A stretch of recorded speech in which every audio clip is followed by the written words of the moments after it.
Yeah, there's only 4. There was Gorilla House, then there was the Rumble House. Now there's the Isle of Roux, where no one can tell us what to do. Yeah.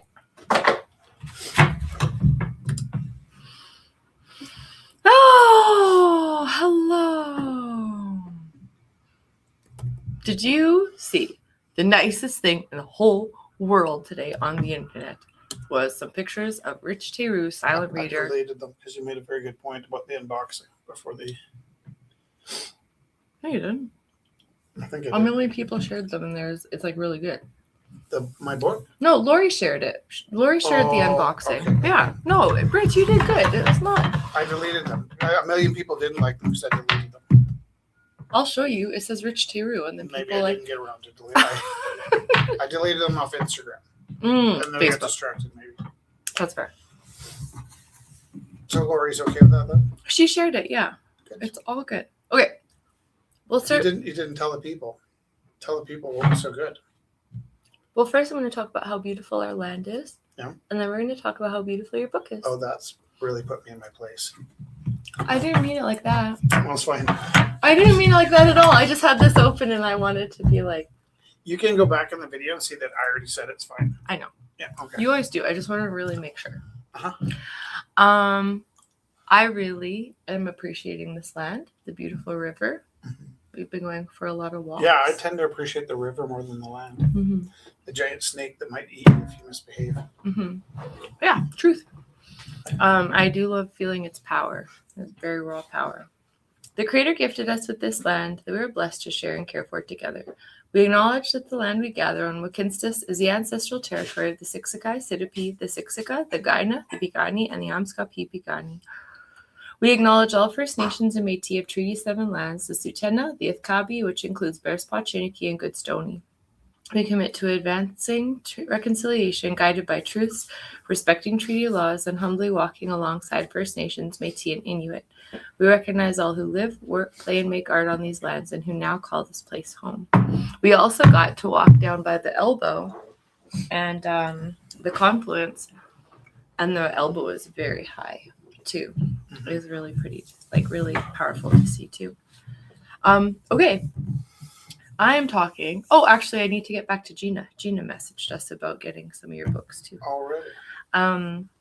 So Rich Theroux's Silent Reader is coming out September 1st, but Lori just picked up boxes from the printer, which is probably one of the most amazing moments in the lives of. Do you find that's the moment, like opening the box, like? I don't know.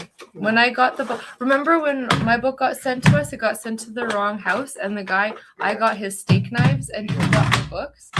That was really intense, and you helped me talk to him because I was like, we had to knock on someone else's door. We're like, I don't think for me it's the getting the box at all. What is it for you? I do like seeing them on the shelves. Like in the stores? Yeah, but also I think what it comes down to is like any indication that somebody actually read it. Yeah. Whether they're in person or a million miles away or anything. Like just that, like. Right. That sense that you've been heard. Yeah. I think that's it for me. You're like screaming out into the void and someone acknowledges your scream. Yeah. That's really beautiful. I like having the book in my hands. Like that's really nice. I like touching it. Yeah. When I wonder why it's different. I think that might be different for us because I spent 15 years doing graphic design. Mm-hmm. Or did I spend 30 years doing graphic design? I don't know. I spent some time. I guess I started when I was 17 and I'm still doing it. So that's a lot of years. A lot of years.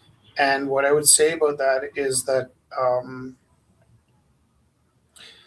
for sure, like what was the first thing I saw? Was a drawing of a house that I made that ended up in the Calgary Herald for a real estate agent who basically just wanted like free artwork. So they contacted the school and said, "Do you have an art student that could try out some graphic design?" And they're like, "Oh, we got this kid." And so I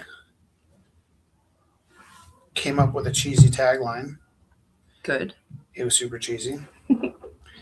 And I drew a house. I think I probably drew my parents' house from memory. Mm-hmm. And that was his ad for the Calgary Herald. Oh, wow. And I think the first time I saw my words in the Calgary Herald, I kind of had that moment. Yeah. Seeing Max Mag on the stands was pretty magical. That's cool. I'm just sharing our link to Facebook. That's okay. That is really interesting, like to see. Yeah. But the books, like the box of books, Yeah. I feel super disconnected from. Like I don't have like a sense of like, oh, that's my book. That's interesting. Also, does like the book get more interesting to you while we're editing it? Because more interesting. Okay, so I think that's like a problem I have. I'm probably closer to the book when we first write it. Ah. And then by the time we're done editing it, it's like I would compare that to this one time Jeff Hansen and I were playing Lego. Yeah. And we wanted the same piece. Mm-hmm. And it was my piece, so I figured like even though I said he could use it, when I decided I wanted it back, it made sense to me that he would give it back. He thought since I told him he could use it, I could go jump in a lake. Right. And I believe it ended with him throwing the piece at my head. No. And then we didn't speak for 10 minutes while we went back. Like we're playing Lego, we're getting along. He asked me if we could have this one triangle piece. I'm like, sure. And then actually, could I have that triangle piece back? And he's like, no, I'm like using it. I was like, yeah, but like now I want it. And he's like, no, you can't have it. And I remember he threw it back at my head. And we were just sitting there like, didn't know what to say or do because it would have been awkward to pile everything up and just walk out without saying goodbye. But also we weren't getting along for that. And we got over it and then kind of like whatever. But for a little while, it just wasn't fun anymore. Yeah. And that's how I feel about the book. But I think the editing process for me is really difficult because I understand like the book has to get better than the way I wrote it. But I am pretty like, I get pretty attached to my mistakes, you know? Yeah. What I found, especially with this book more than any, was we had these different ideas of what we wanted to keep like building it into. But in the back of my head, I was like, usually when something comes out of Rich, it comes out completely. And so I know you wanted to add, like, you had ideas of adding different things, like different little tidbits or like, and building up some sections. But the more we read it, the more it was like absolutely perfect. And I was like, and it was so perfect how it was. Like there didn't need to be additions. And I loved when Lori said it was like the perfect length for this. Like she had like she said something about it being like a magic number, like page number. Right. And then so for me, like I'll write little almost like little Easter eggs into the book. Yeah. And to me, the stuff you wouldn't get on the first read through is what makes reading great for me. Yeah.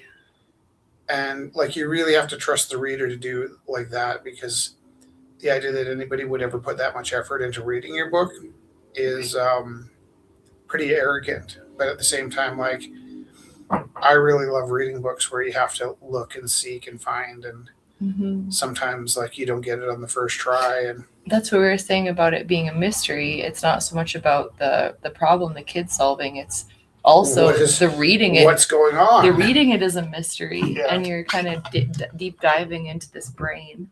Right. So yeah, for me, I think. And Lori was so gentle with the edits this time that like I felt like that conversation that Emma was having about, yeah, but I meant it that way. She didn't battle with me on this at all. And then I kind of wondered if I like, oh, should I have not been so stubborn? Maybe it sucks now. Like maybe there's a reason to make those changes. But I think definitely by the time the book's been edited, I feel like a little battered. That's fair.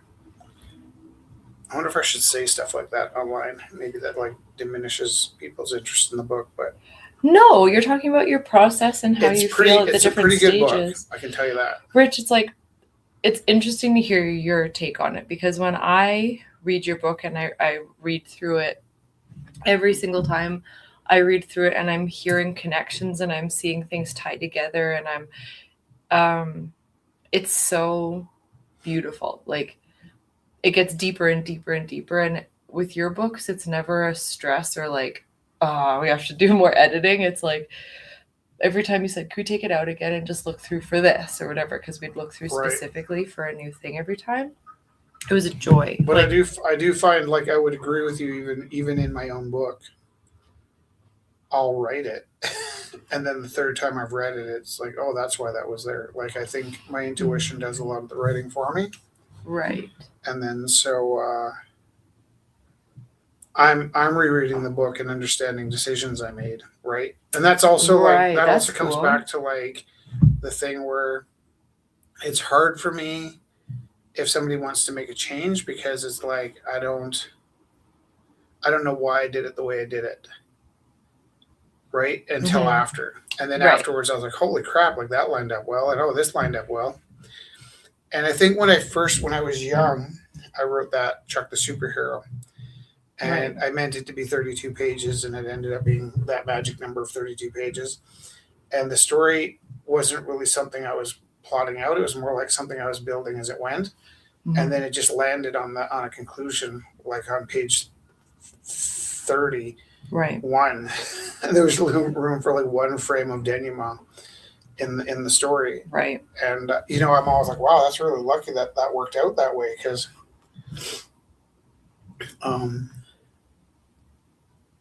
I never really I write pretty intuitively. Yeah. And then also, like, when there's like a page count, like, oh, can you do another 20 pages? Like how would I do that? Exactly. How am I going to make 20 other pages appear? Because so this one was lucky because it ended up, I think, longer than I meant it to be. And I probably I think the last two books I wrote, I kind of stopped early. Sorry, I'm just saying you can pre-order on Shelf Life Books. We try to go local. Gina was just asking about that too. Keep talking. Scott was asking if we can buy advanced copies. So, and of course he'll sign them. Sorry, I get excited. I'll draw them for you. Actually, one of the things I like to do is I have all the illustrations. So if you come visit us, we'll give you one of the original illustrations. That's nice. I don't know if this book's going to make it to the bestsellers list. It 100% will. I sort of feel like one of the advantages we had with our last... Well, no, I'm not talking about the quality. Sorry. I think it's a way better book than my last book. And my last book's way better than the book before. And I abandoned stuff really quickly because, like, I'm like, oh, the River Troll, that's before I really knew how to write, Right. Because you're into the next thing. Yeah. But with this one, I guess something I kind of worry about is that we don't have the same platform for promoting it. It was really handy to have people come into the gallery and ask and buy copies. And we didn't always have copies, so we might send people off to Shelf Life. Yeah.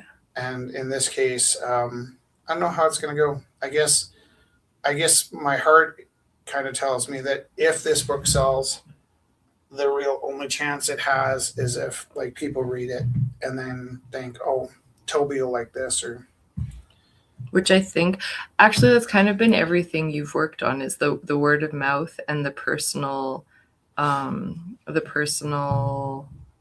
what is that? Well, connection to things and to Sure, but people that was is what like- works. When people were reading the River Troll, it was so local that it's like, just about anybody we know might be looking for themselves in that book, right? Like, that book is made out of everybody. What is Theo with us? Not yet. Like I knew I wanted Theo to voice the troll because Theo was the troll, right? Like it was his wisdom that I turned into this monstrosity. And then I can't remember what happened. Lori, actually, I don't think I knew Julian until that book. We kind of met each other through that book. So Julian did the perfect voice for the audiobook. Yeah. And I can't remember why we got Theo to do the voice. And then I think Lori just liked Julian's better. And that happens. But I'm sure, actually, I was really glad to have Julian. And then when Julian read the other part of that other book, I was totally blown away by it. So that was cool that I got to know him that way. Yeah. But I do have a student at my school who might be a great voice for Owen. And the only thing is, like, I'd love Felix to try Owen, but I'm also afraid, like, being a young guy, he might not be ready for like the weight of having to do the re-recordings. Like, he might want to have a summer instead of spending his, summer locked up inside a sweaty soundproof tent. I was wondering though if we did the recording at Lori's. Yeah, I was just gonna say that. Like, I think ideally, if he understood wholeheartedly that it was like a tryout, like let's go see how your voice matches the story in the recording, we could drive out to Lori's and he could see what it felt like to try it. And I think if the intention was we're not really going to hire you for this one, but let's practice for next time, then if it did work out that he was perfect, you know what I mean? Like maybe like present it as we're probably going to hire an adult professional to do this, and then but let's give it a try and see what it's like, so that he doesn't expect to, because I think there's so many factors that might stop it from working out, and I don't want those things to become a thing that like breaks his spirit, right? Totally. That's definitely like, okay, so everything we do, like with the grants and stuff, the people that flourish in the arts often, I think, have that attitude like, oh, I'll just apply for everything. And if I don't get it, then I'll apply for it next time. And I think that works if you have that level of separation from what you're doing. You know what I mean? Like, yeah, if you're really not that into it and you apply for $100,000 grant and you don't get it, you're like, well, I'll do it next time. Right. And Robin has a real knack for that. She can just apply for a grant and not be too crushed if it doesn't work out. Yeah. Whereas I think for me, because it's like if I set my mind to something, it's like you're gonna have to kill me to stop me, right? So the idea of asking for a grant and then not getting it is like I'm not just wired for that. Like it's too much of a disappointment if I put my heart into it, and I can't half put my heart into it. I think you'd probably have to be able to put your half heart into things to do those grant proposals, because you're like, well, I'm not going to get too worked up, but I'm going to give it 80% of everything I have to get this proposal in just right. And then if you put 100% into the proposal and you didn't get it, it would be devastating. You have to have like that protective barrier of, well, I never wanted it in the first place. Yeah. That's my theory. That's my theory on how people handle the rejection of grants. Or Bill Bunn and I had this plan that we're going to open up a business where we submitted other people's books to publishers. So basically what would happen is if you had a book you wanted to get published, we weren't going to edit it or read it or fix it in any way. We were just going to like mail it for you and then read the rejection letters and make sure that you're okay. Like, oh, they liked it. They're just going to go in a different direction. Yeah. Yeah. Because sometimes they give you such like a vicious. My first book, called Bobby Likes to Read Upside Down. Went into HarperCollins. I got into HarperCollins through Alona, and they quite liked the book, and they were going to publish it. The only thing is they wanted it to rhyme. The initial book did rhyme. However, I made the mistake of like, it rhymed, and then as I was illustrating the characters, I wasn't thinking globally, and I just painted like familiar faces. So this is like before the controversy of Friends being too like ethnocentric. Yeah. I hadn't intentionally created an ethnocentric book, but I was like illustrating the characters, and I was about 5 characters in when it was pointed out to me that my characters all had the same background. I was like, that's no problem. I'll make my other characters, more diverse. And then because of the way I laid it out, it seemed like I should reorganize them so it wasn't like 3 a pattern, right? Yeah. And then so in hiding that pattern, I just let go of the rhyme because the rhyme wasn't important. And my ignorance was an important thing to correct. So there was no question about it. I was like, oh, this is easy fix, Sorry to the universe that I was so selfish that way. I just wasn't thinking. And I'll do better next time. And then they got back to me at HarperCollins. They're like, oh, we'd love this as if it rhymed. I was like, well, used to rhyme, but I'm not going to go through that nightmare again because I already undid the rhyme. Mm-hmm. And then there's just these stages of like the book kept going forward. It was approved at this level, then it was approved at this level, and then it was approved at this level, and then at the final level, they wanted me to make some change, and I was just like, I'm never going to write anything again. Yeah. And so I didn't write for a really long time. And then actually Lori hired me to do some stuff for Max Mag. That's nice. In it. You live and you learn. Yeah. But you're very brave to keep doing it. Because some people don't, right? Well, yeah, or like maybe just somewhere along the line, your mentors grab you by the throat and say, you got to do this weekend or I'm going to kill you. And you're like, oh, okay. So, luckily, I've had aggressive mentors. That is really good for you and for us, the world. Yeah.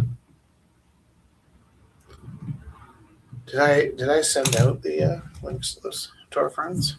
We got people with us? Yeah. Do you want to see my book then? Where is it? Oh, look, everywhere on the Facebook. Oh, now I'm going to scroll through in this one.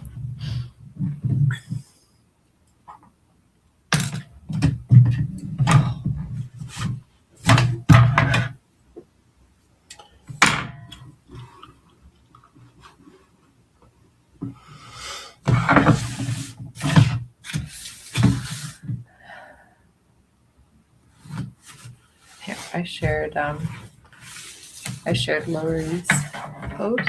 Oh yeah, nice.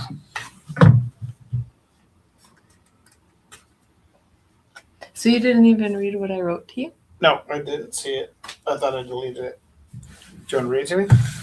I said, this was a rough school year. This is a hard year. But there's beauty and hope in the small and unassuming form of a good book. Written by the most emotionally brilliant man, Rich Theroux knows exactly what you need. It's love, and acceptance, and celebration, and time for your grief, but above all, connection.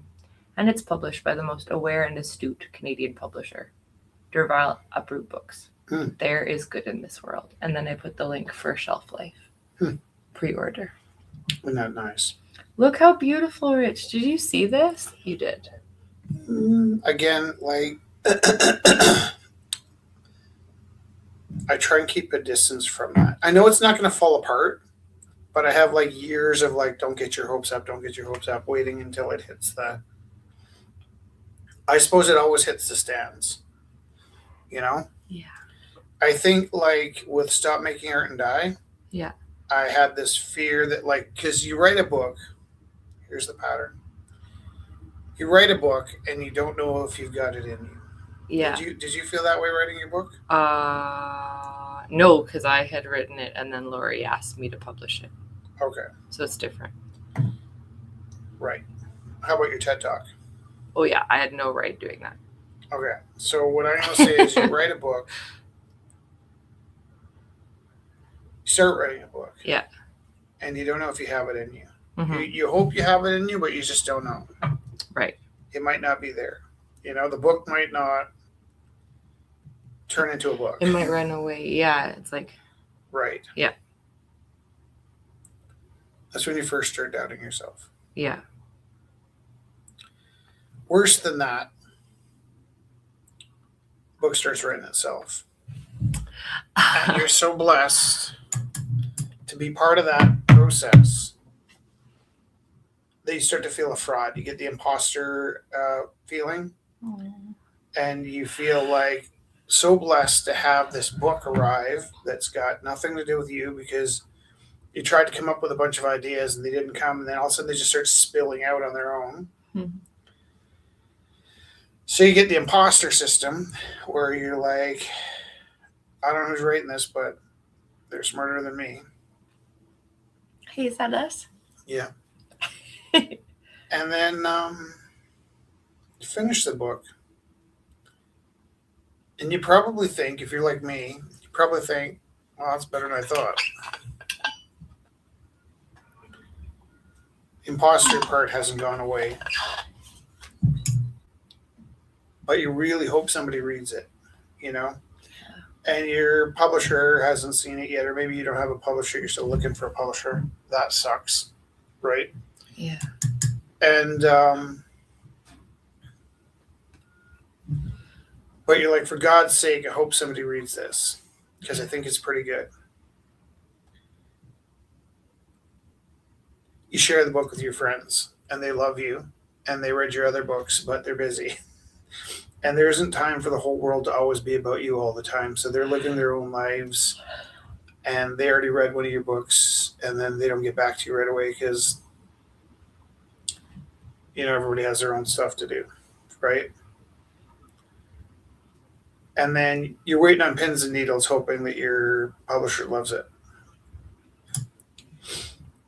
And then people do start getting back to you, but you've already started to close off, hoping and wishing and dreaming, because the people that didn't get back to you because they were busy left you wondering, uh-oh, is it so bad they can't talk to me anymore? The people that do get back to you, you think, well, of course they're going to say they like it. They're my friends. No. Right? No, but there isn't any sense of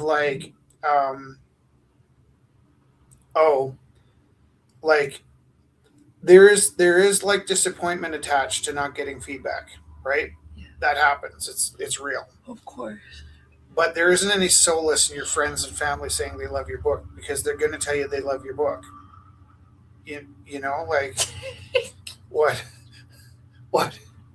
No. What? I understand what you're saying, but it's just so heartbreaking. You invent all these failures, right? Yeah, that you can't avoid. Yeah, and there's no recovery from them, because if anybody tried to tell you it was good, you'd be like, well, of course you'd say that. Yeah, right. So, it's so hard because you've got this insane wife that thinks everything you do is amazing. Yeah, except this is not, oh, you wrote a nice book. It's like, if the people in power would read your book, the world would change.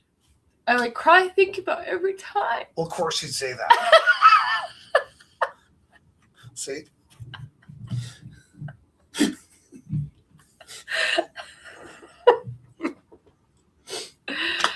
No, the world would be a better place if people read this book. Yes. But you'd be a lousy wife if you didn't say that. No, I think there's lots of wives that are good that would say your book sucks. No, that I don't know. I would hope you, of all people, wouldn't tell me my book sucked. No, your book is good. Like, you're a good writer, and it's magic. But of course you'd say that. Ah! That's what I'm saying, right? It sucks just because you're so talented. Like, you're never going to... I don't know how to explain that. No, like, I get you, 100%. But of course you'd say that. Do you see my point? Like it's not that... No, I'm... Okay. I'm not getting through. I feel like... You are. It sucks. It's a shitty situation. Because you'll never hear it. Right. Do you feel it, though? That it's a good book? Or, like, the good feedback that you do get? Do you feel it? I'm blocking it because I don't know how this book will break through the ignorance of the universe, right? And so, okay. So I always would warn people when they're having the art show. Yeah. You're going to wake up the next day disappointed. Yeah. It's inherent. It's part of the program. Doesn't matter how. Oh no, I don't have any expectations. Like no, like you're gonna wake up disappointed. No, you don't understand. I'm just doing this for fun. It's like no, but listen, it's really important that you acknowledge that you're gonna wake up the next day disappointed. No, I don't have any expectations. I'm just gonna go get more water. And then they do. They wake up disappointed, and part of the reason I know that is because I wake up disappointed, and I didn't have an expectation. You know, I never went to an art show and thought tomorrow I'm going to wake up and I'm going to be a millionaire and I won't have to be a teacher anymore. I never once thought that. Yeah. And yet, you can't help but secretly wish that some point during the show, you know, Peggy Guggenheim is going to be in the back pulling out airplane tickets, right? You can't help but wish that somebody that you admire is going to walk into that show and save you from whatever drudgery led you to getting there. And there's just no way around that. Like it's absolutely inevitable that you're going to be disappointed the next day. And I say that knowing that I had no expectations of this book, right? Yeah. And you go on a book tour and you manage to like blow off all those expectations, right? You go on a book tour and you're like, well, I'm going on a book tour, but it's not really like a book tour. Like, it's not like I'm going around and I have a lineup of fans that want to meet me. It's like I'm going to chapters and people that have never heard of me are going to walk up and wonder why I'm in the chapters, you know? Which is actually, by the way, still pretty nice. Yeah. And, but after the chapters, you're going to go back to school the next day. And the kids are going to be like, you think you're so cool? And you're like, I gave up cool to be a teacher. But,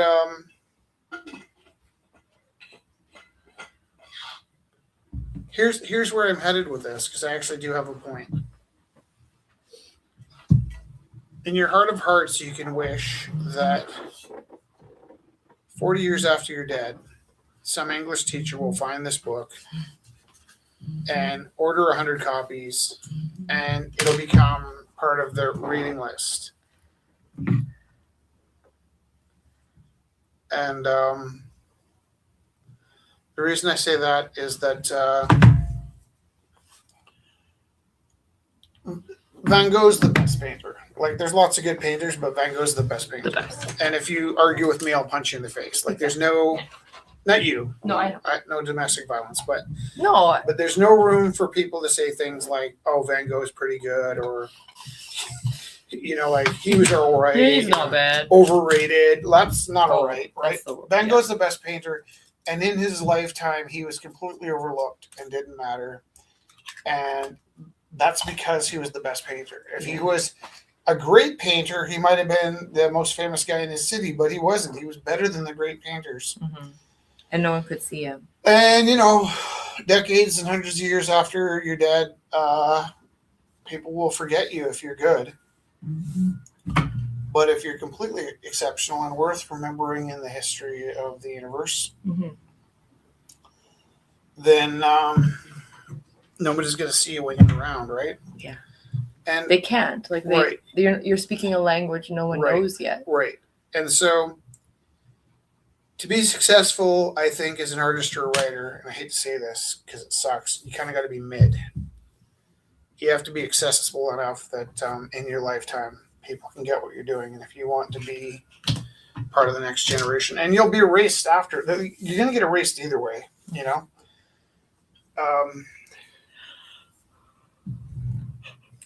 This all sounds very vain and awful. No. Really, it does. I'm going to drink your coffee. Good. Because Drink my coffee. I didn't write the book to become a No, of famous course not. author. No, you wrote. Okay, what you asked me, and the answer is, regardless if I want to be famous or not, regardless if I ever get a penny off this book, you really want it read, Yeah. right? And you're like, I That's a don't good know. answer. I don't know if there's really room for that anymore. I don't know if there's room to wish and hope that the world's going to see your book because there's so much noise out there, and even if you wrote something good, it ends up being like a drop of blood in the ocean, you know? Mm. So maybe the sharks can smell you. And the people hungry. The hungry people. And the lonely people. I think you write it, and the people who need it will find it and get it. You know, like, I think that's your magic. It's not. Well, It's not like for everybody. I've been writing my whole life. Yeah. The first book that we published, I had 200 days to make. Yeah. And that was a grind. That was a full book. That was like not Right. just writing, The River illustrating. Troll spilled out Yeah. unnaturally easy. Can you hear me chewing?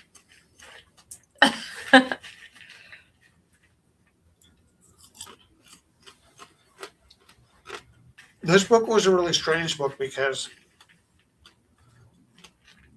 we went on strike. That was really hard on the system and the ego.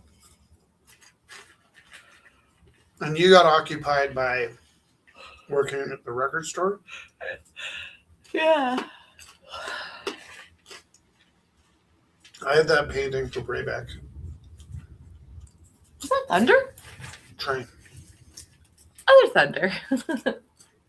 Oh, train. Train, that's what I mean. Other thunder. Oh. We live between two trains. It's very nice.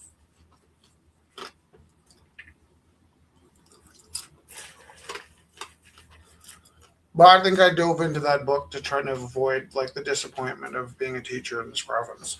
That is, I think, part of what I respond to, like when I'm reading it, is like, this is what you needed and this is what is needed. Like, as a reader of it, it's exactly what I need. I need like camaraderie and joy and like silliness and absolute loss, and like you get to feel all of these things, and you know inherently, like, is that because you don't, like, this is the thing too that I think that you're saying is like, you don't write something because you think that's what people need, or like you're not writing anything to like be anything. It's like in you and your radio and it comes out. I could write a book about dragons with a shit ton of sex.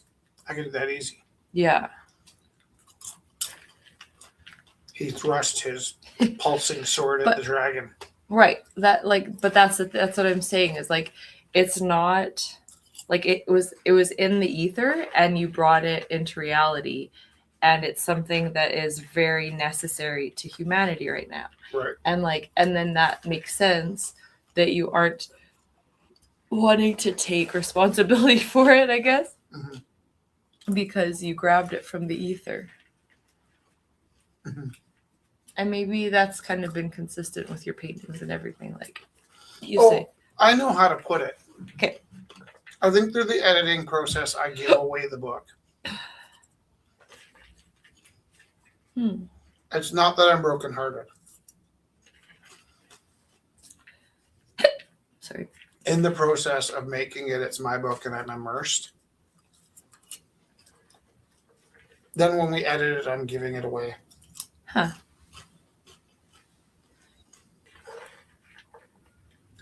And then I put my artwork on it. It's just funny. I never even thought of this. You know, like the disappointment I had when I won an award for the illustrations for my other book? Yeah.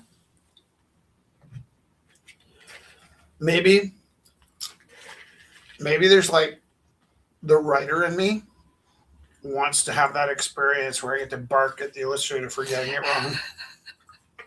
With a whip. No, I said like this. Or maybe like the same way after an art show, you're upset if the critics don't come and review art.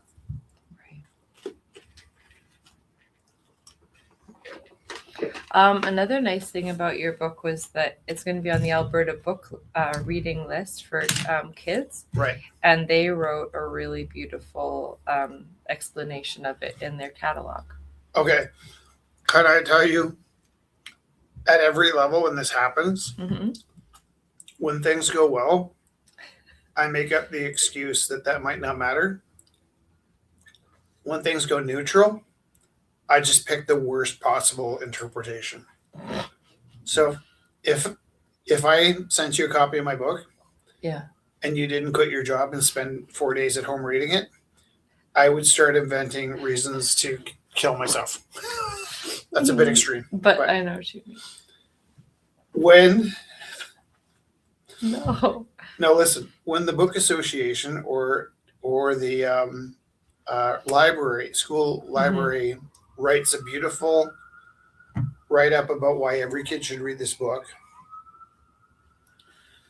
I immediately shift to, well, it's because I'm from Alberta and they're just trying to promote Alberta books. Oh, Rich Taylor.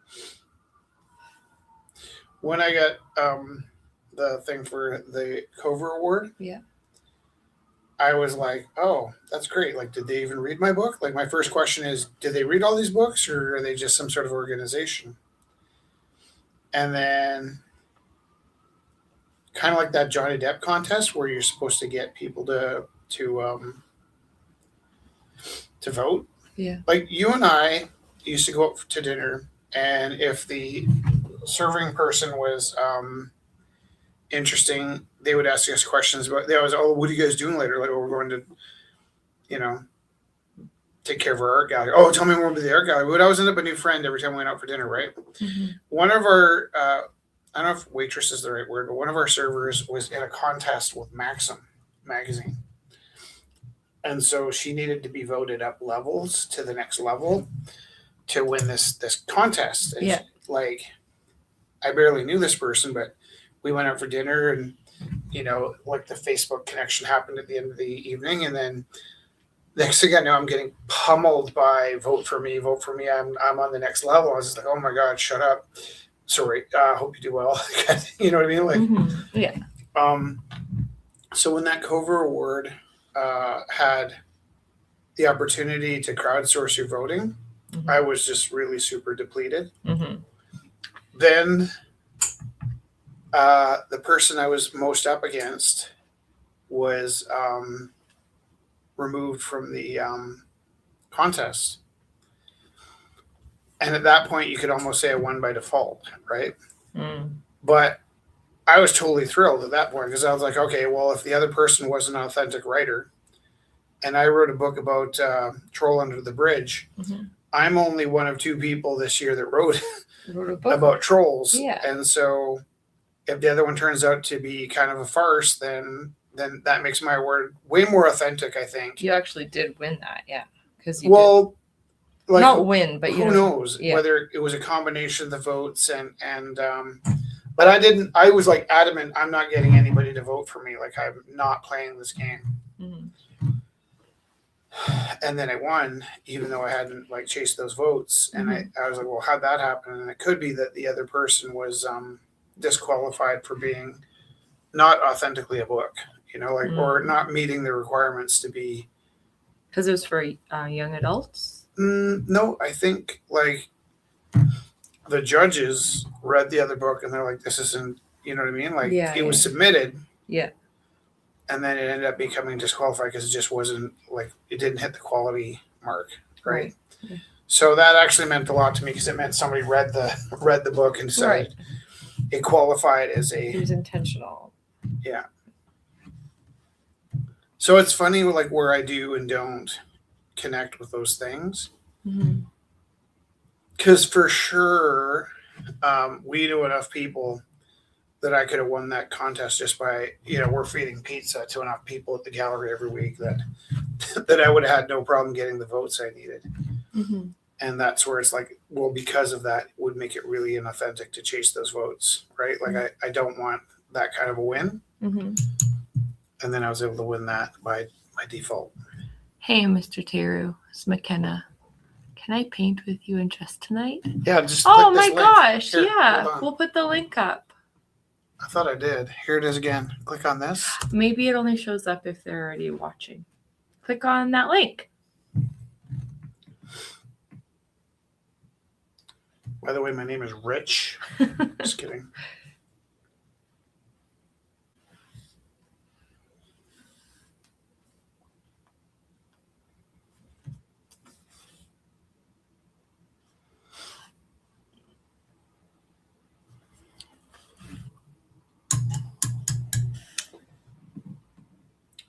It's that time of year where all our kids are coming home. Aww. Right. There's kids leaving, kids coming home. That's really sweet. There. Hi. Hello. How are you? Good. Nice to see you. Nice to see you too.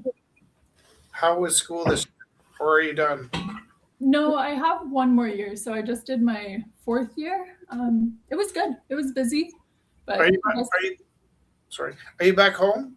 No, I'm still in Edmonton. I had to take a spring class and then I'm a research assistant at the university. So yeah, I'm still in Edmonton. What are you researching?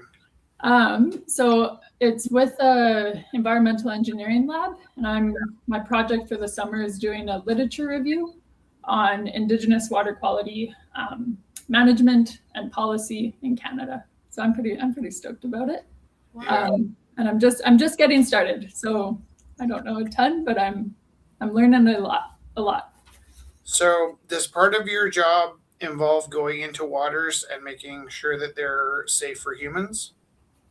I think eventually if I become a environmental engineer, that's what it would be. And then how do you make sure if you're in that water testing it and it's not safe for humans that you remain unharmed? I see what you mean, like keeping myself safe. Yeah. Good point. I mean, kind of the lucky thing about being an engineer is you're not the one always going out into the field like that. Yeah. So yeah. And there's different, like I know the university has a boat, so there's different ways around it to sample. Where's the boat? Where's the boat? It's just in the lab. You can take it out. I know a lab that does stormwater quality with it. It's kind of cool. My sons had a step uncle who was the captain of a research vessel on Lake Winnipeg, and so it was like a big ocean liner, but it lived in Lake Winnipeg. Mm-hmm. David Suzuki did like a nature of things on his boat because they were studying why Lake Winnipeg was dying. Oh, that's pretty neat. When was this? The nature of things one was like a long time ago. Mm-hmm. My ex's uncle passed away. Could be like 10 years ago. Mm-hmm. Yeah. No, water is a cool area to get into. There's just so much, and it'll be like a forever problem that we'll have. So yeah. No, it's exciting to learn about. At some point, we're all going to go Che Guevara and build a rebellion, and you'll be like running around in your, surplus with like a shovel. We'll go underground and rebel against the people that aren't cleaning the water. Yeah. How are you guys? What have you been up to? Well, Jess was just saying my book shipped today. That's exciting. What's your book on, Mr. Taylor? It's called Silent Reader. Mm-hmm. It's about a kid who likes to read but hates school, Mm-hmm. and he gets his bike stolen. Mm-hmm. And then he goes through he might be a little bit on the spectrum. Mm-hmm. So by the time you sort of follow his story, you realize it's not really about the bike. Do you want to hear some of it? Sure. Did I ever tell you about my bike being stolen? No. Yeah. It's been stolen 7 times. In Edmonton. Yeah. Do you keep getting it back? I did, but the 7th time I didn't. No. What's your process for getting it back? Well, so the first time I was in Calgary, and my parents, just to like teach me a lesson, they were like, "Oh, you'll do a police report," and all of that. Never expecting it to get back, but got it back that time. And yeah, every time I've done a police report, it takes like 2 weeks, and I've gotten it back, which is insane. That never happens. Yeah. And then one time I was watching people steal the bike, so I caught them that way. Did you confront them? No. I phoned the police. Okay, I was gonna say when you said I found it that way or I got it that way, I was like, No, like, no, it was late. They were big. I didn't do that. I would never be able to confront anyone, but that would. Yeah. We've often thought about what would happen if we drove up if someone was trying to take the motorcycle. We have many scenarios of what we would do. Yeah. If I came out of the apartment and was heading down to the car, because we have a motorcycle parked in the same spot as the where we parked the car. Yeah. Mm-hmm. And a couple times somebody's come and drilled out the ignition trying to start it. So I kind of worked out in my head that if I ever walked through the door and they were like working on my bike, I'd kind of casually walk up and like, "Oh, is this your bike? I was wondering who left it here." And then they'd be like, "Whoa, this guy doesn't even know it's not our bike." And then I'd go into my trunk where I used to keep a baseball bat, and I'd open the trunk and just start wailing on them. Then you start thinking about like the sounds it would make if you're crushing somebody's skull. You're like, "That's not really me." So it's good that I have time to process these things. Mm-hmm. But because I wouldn't really enjoy that. No. Well, one time my bike chain was like half sawn through, and then the lock, they like broke it, so I couldn't put the key in. So then I went to a bike shop and just asked what I should do, sort of thing.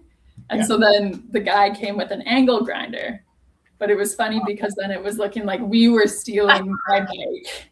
That's my life. Yeah, because we were grinding off the bike lock. And yeah, no one approached us, which, yeah. That's so funny. That's in Rich's book. It is in my book. Oh, is it?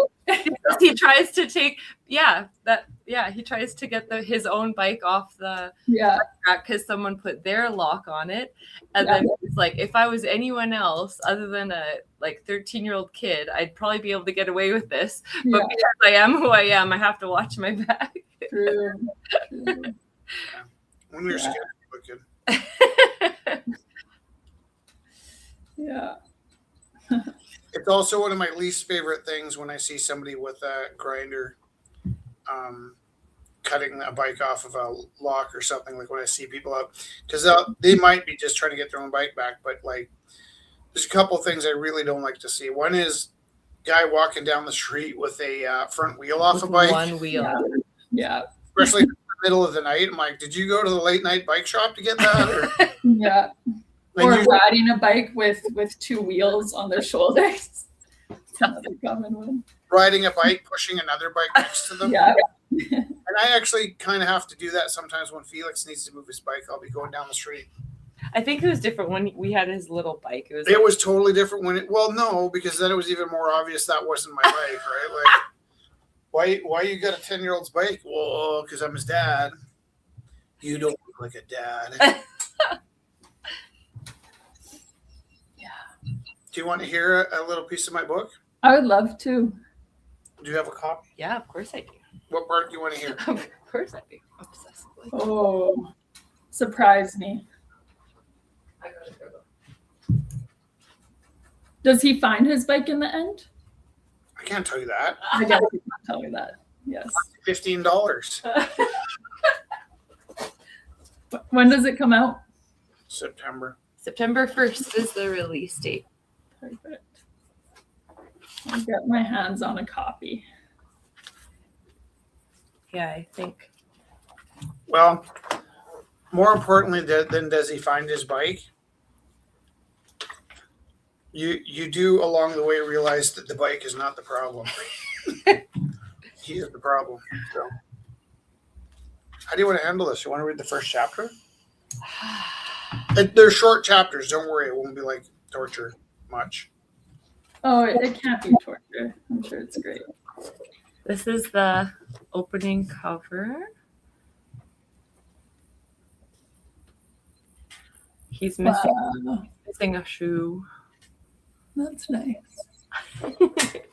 It was really beautiful because it was a painting based off of Lori had a painting of him. It's like everything you do, Rich, kind of comes back in circles. Like you painted him already. Yeah. There's a painting of a kid who got thrown out of his house. And I did it about 12 years ago. And then when I was doing the cover for Silent Reader, I wanted it to be better than AI. The harder I tried, the more it looked like AI. So then I was like, well, I don't know how to do this. It's either got to suck or it's going to look like AI. And I thought I kind of nailed it. And then Felix said it looked like AI. And I was like, it's not AI. And then he's like, but it looks AI. So I was like, okay. So then I went back, and it so happened that Lori had this old painting. And I think that does a lot to cover up the, not cover up, but to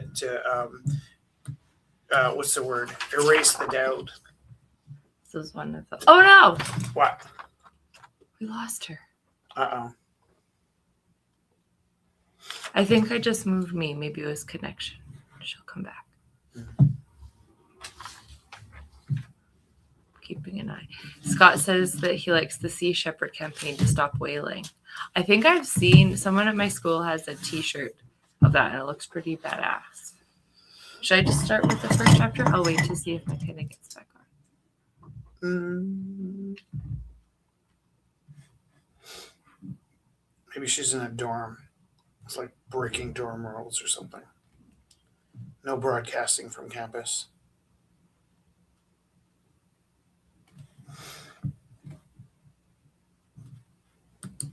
Oh, I think I got her. Yay! Oh, sorry about that. My used my phone for Wi-Fi and it died, so I had to go run and grab my charger. That's okay. I was hoping I didn't click anything wrong. No. But it's the first illustration. Oh no. I'll start from the beginning. Let's just do the first chapter and then Okay. see how it goes. Chapter 1. Thunk, thunk, thunk. My dad had a strange sense of humor about me asking for stuff.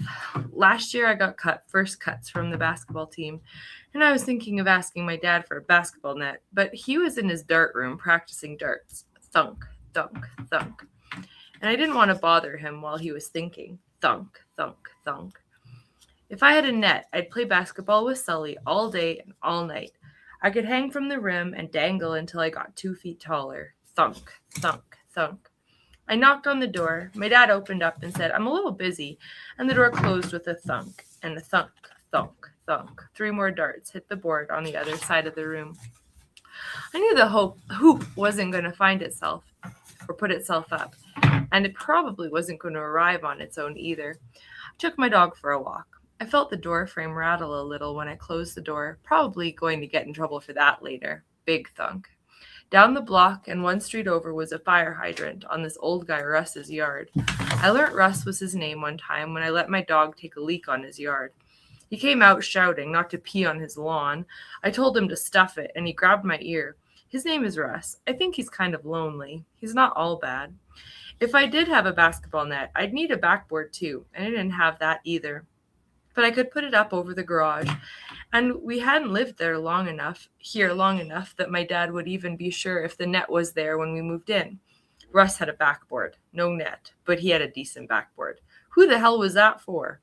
I got so mad thinking about the damn waste of a backboard.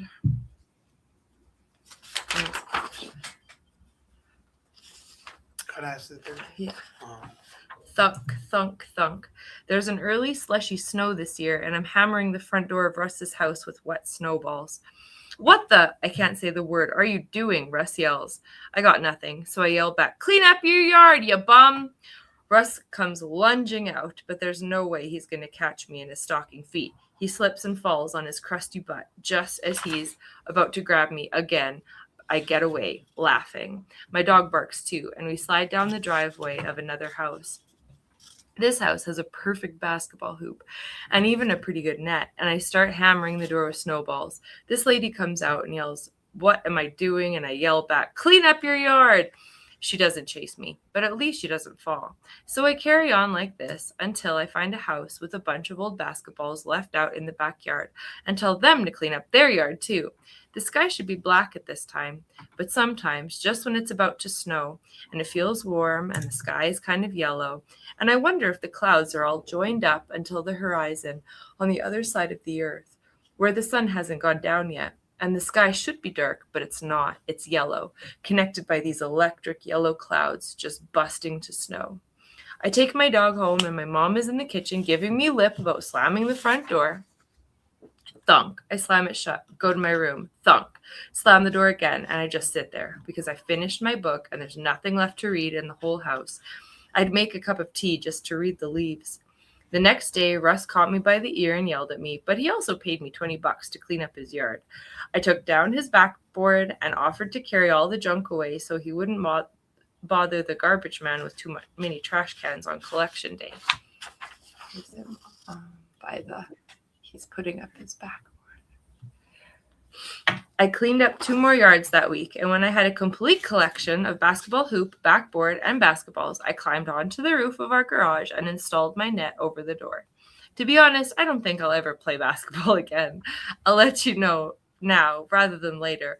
My dog is a puppet named Mr. Smith, which begs the question, who took an actual leak on Russ's front lawn? I just want to keep reading. Chapter 2. Was that chapter 1? Yeah, that was chapter 1. I loved it. That was amazing. Guess what? What? He took the leak on the lawn.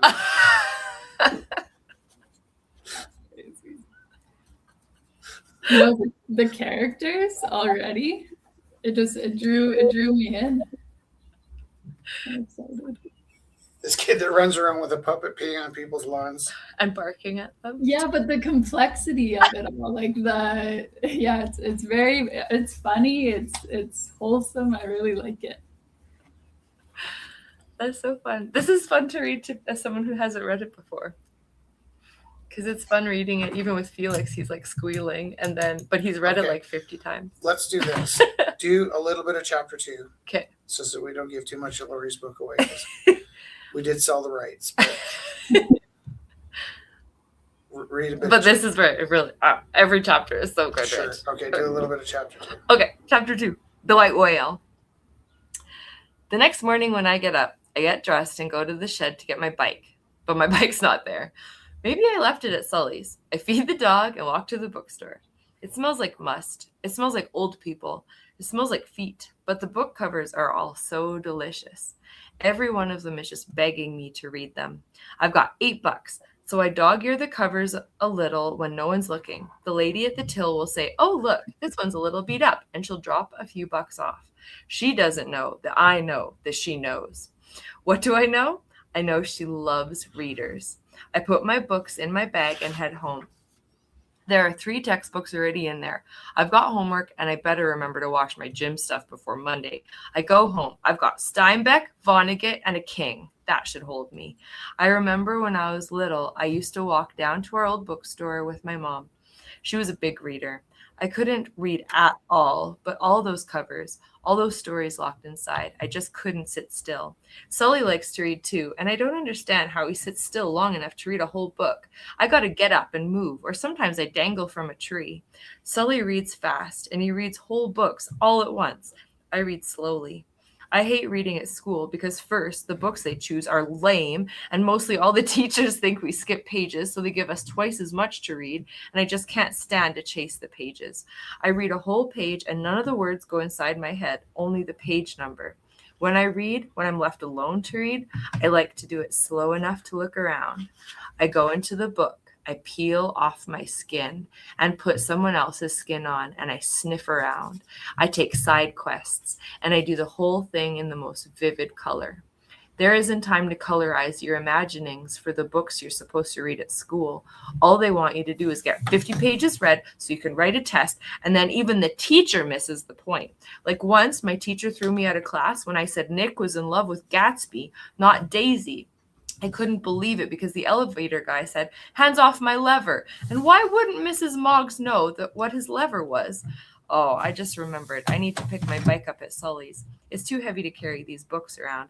You could knock a guy out with a bag of books like this. I don't think I'll ever finish Moby Dick. It's great. I start on the front page every time I read it. I love the part when Ishmael says, "Whenever I find myself growing grim around the mouth, about the mouth, whenever it is a damp, drizzly November in my soul, whenever I find myself involuntarily pausing before coffin warehouses, and especially whenever my hypos get such an upper hand of me that it requires a strong moral principle to prevent me from deliberately stepping into the street and methodically knocking people's hats off, then I account it high time to get to sea." Man, I feel seen. I get that. I love seeing him knocking guys' hats off for no reason. At the pace I read, I make it to the part where he has to bunk with the harpooner before my eyes get tired. And if I pick it up the next day, I still start on the first page. I've got a copy of Cannery Row like that too. If I drop the book, it just lands open on the page where the soldier and the working girl are waking up, and he tells that old geezer to go take a flying fug at the moon. I can see Russ being the old geezer. Do you do that? Do you put people you know into your books? I do, and I read with voices. It's the smells that get me. Like Steinbeck, he'll spend 2 pages describing a blade of grass, but all I do is smell the grass. I smell things in books I haven't even smelled in real life. And a few times when I finally figured out what fennel or sage smell like, it wasn't far off. Like, yeah, that smells exactly how it sounds. I'm thinking when I should be reading, and now I have to go back 2 pages. Where should I go? Oh, I know. How about here? Whenever I feel the urge to go into the streets.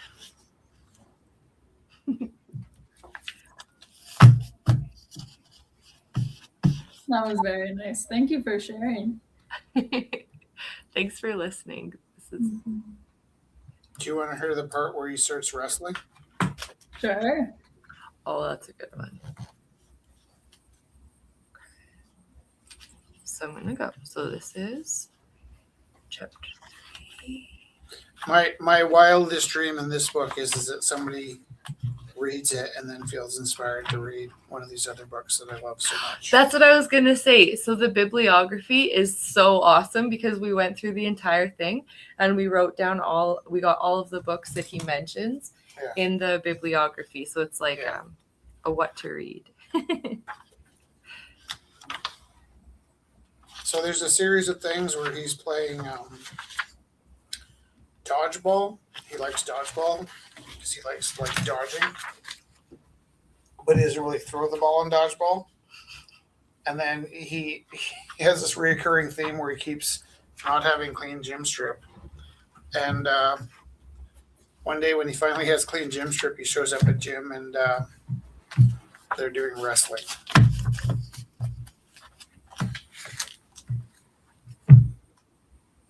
Okay. Well, this is good. We're like introducing it and then jumping, and then people have to buy a book to get the middle. Right. This is my favorite. Okay. Chapter 11. Powers turned on.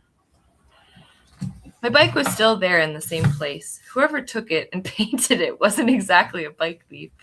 It had been locked by the front wheel, not the frame. I could have taken the front wheel off with a wrench and carried it home, but I wanted my bike back complete with the wheel, so I put all 3 locks on it and went about my day. Today is a long one. I do have clean gym clothes. I didn't do any of my homework, and I did carry all those books home again. But I did forget to bring my white-soled gym shoes. I can't wear my sneakers with black soles because it marks up the gym floor. I don't want to sit at a gym today because we have math next, and I think my brain will explode if I have to sit through math. I get changed so I don't get yelled at, and I go out to get yelled at. I'm always the last changed. But I already told you, I don't like changing in front of people. It's not what you think. I'm not too skinny. I'm not too fat. I've got pretty good muscles for a kid. I don't know why my uncles are built like this, and my dad is built like this too. It's something about drinking too many beers and eating too many sandwiches. But I guess we came from a working class family. Before that, my ancestors were French. And they used to float halfway across Canada and then walk home with their canoes on their heads. I guess I got this way because of them. I don't ever take off my shirt if I can avoid it. And I have browner arms than my chest because I never go out in the sun without a shirt. So when I take a white t-shirt off against my red-brown arms, I look like I had another white t-shirt underneath. Also, I don't have armpit hair, and I'm pretty sure I'm the only one who hasn't grown any armpit hair. Yeah, and no, and don't ask. So I get out and I head for the bleachers, and my gym teacher says, "Owen, get over here."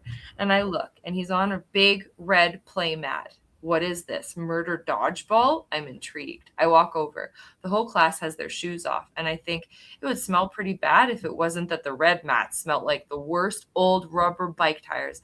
If bike tires were able to get sick, and this one was about to die, but it took one last diabolical breath just before it barfed up on itself.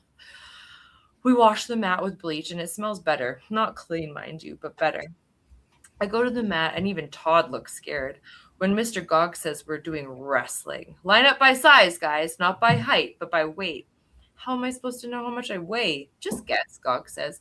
So I go to the middle of the line, and Todd goes to the top. There's an older kid Gog's pulled out of class to help out today. I think his name was Neville, and he came from somewhere else. Goggs calls Todd up, picks him up. Oh, this is an epic drawing. That's it. Yeah. So, sorry. Calls Todd up, picks him up, and throws him on his back. And I realize I'm not the only one who cheers. Then Goggs puts Mark Gibson in a headlock and shoves him face first down and kind of even drops down on him. And it goes on and on until it gets to me.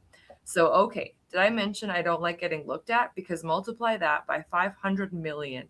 And that's how much I don't like to be touched. Goggs grabs my wrist, and I see him tip forward because my hand pulls itself out without thinking, and Goggs tips forward and has to take a step. He almost tips on me, by the way, and that would have killed me. Come to think of it, Goggs could stand to do a few sit-ups when he's yelling at us. I figure Goggs only gets exercise in his lungs when he's yelling. He's yelling right now. I guess I embarrassed him, pulling my arms away. I just want to show you a move, Owen. Don't fight back. Screw that, I'm not fighting back, I don't say, and I smile. He dives at me, kind of upright, and with one knee up, and I jump back because I don't want to get his big hairy knee in my balls. He's on his knees, and he grabs me by the back of the shoulder and drags me in. What the? I duck down, swoop my head so low it goes even under his reach, and I back up. Goggs is fast. He's not as fast as my dad. He lunges at me again, and now everyone in class is yelling, and I think maybe Goggs has lost it. I wonder if he's going to pick me up and smash me. He does. He picks me up over his head, and I think I'm going to get body slammed, but I'm wiggly, and I twist off, and I catch him around the neck before I drop off his back. And because I don't want to die, I hold on for dear life. He's kind of top heavy, so when my legs flop over, this is all happening pretty fast. He tips back, and we both fall onto the ground, and I land on top of him. He's so shocked. He looks at me and says, "Owen, are you okay?" And then Neville, in grade 9, runs up, slaps the mat, and says, "Pin!" Goggs goes beet red and starts arguing with Neville, and Neville holds his ground and tells Gogg it was clean. I don't know what's happening, but I feel something weird. I'm a little bit strong. I guess I always knew this. I can lift more chairs than the kids in my class. I saw my dad park his car with his arms once from the outside of the car. But this was different. When that guy touched me, I felt my whole body go nuts, like fire in my body, and my arms and my legs moved like they hadn't ever moved before. Like that guy put his hands on me, and this is going to sound corny, but I got stronger and faster than I ever have before, probably because I don't like people touching me. Anyway, Gogs isn't a bad guy, but I didn't like him touching me, and something strange, like the power got turned down. And I just wanted him to let me go more than anything I'd ever wanted anything before. So the only thing I can imagine worse than him grabbing me would be to touch that stinking rubber floor. And all gym class, I watched other kids' faces ground into that stinky floor. I would never. I would never let my skin touch that mat. Never. Oh, and I guess that's how I ended up on the wrestling team. Gogs didn't even ask. He just gave me a weird top and bottom wrestling shirt and said to be at practice tomorrow. No one had ever given me a t-shirt before.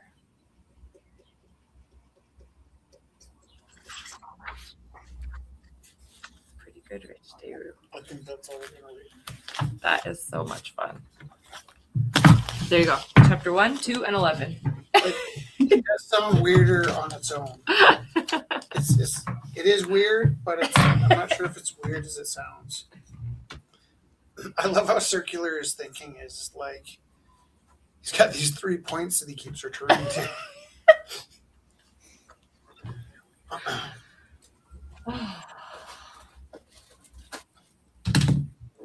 Pretty lovely, Rich. I love how it came out of you, like the flow of consciousness and like how it's his thoughts and you're in there. Yeah, I think like I really enjoy the feeling of I like how this book's going, and it feels like it was written for me, but I wrote it. And then I'm like, oh, did I write that? And then I'm like, I think there's a weird sort of like disconnection where you're like, maybe for everybody that writes a book, it's the book that you would read for yourself. Like I think it'd be really awful to try and write a book for somebody else. But I'm often surprised how that book really speaks to my interests. And it shouldn't because I wrote it, but I think it's also a condition of our paintings too, that we make the kind of paintings that we want to see. So it's really easy to fall into the trap of thinking that your paintings are the best because from your perspective, of course, you like them the best because you thought, oh, it'd be great to have, like a crocodile flying a helicopter or something, and then you see this crocodile flying a helicopter. Like, wow, that's great. Whereas most people might be like, why is there a crocodile flying a helicopter?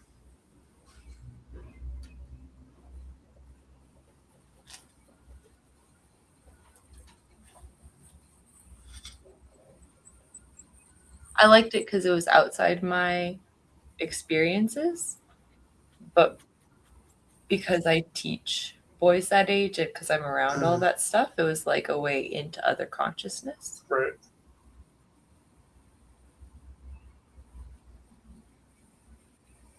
And you. I also know you. Yeah. Well, I hope there's a market outside of me. That's what I mean. It was like because I teach it, because I'm pretty happy with it because it's the book I wanted to write. Yeah. And I don't know. You just got to believe there's somebody else out there that's going to be like, felt that way.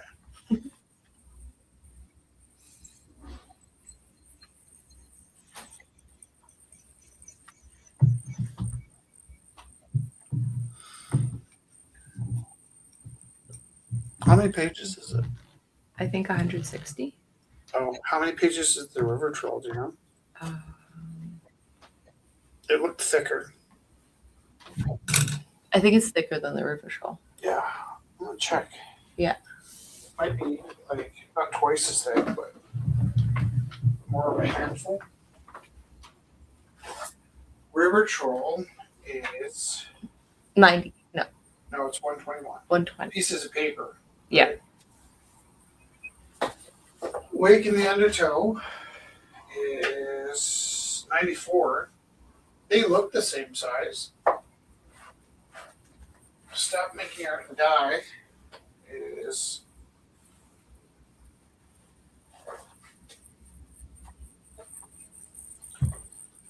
it's probably 200 on the dot. Oh yeah, 200. It's 194 pages of story, but then there's like 4 pages of activities at the end. Mm-hmm.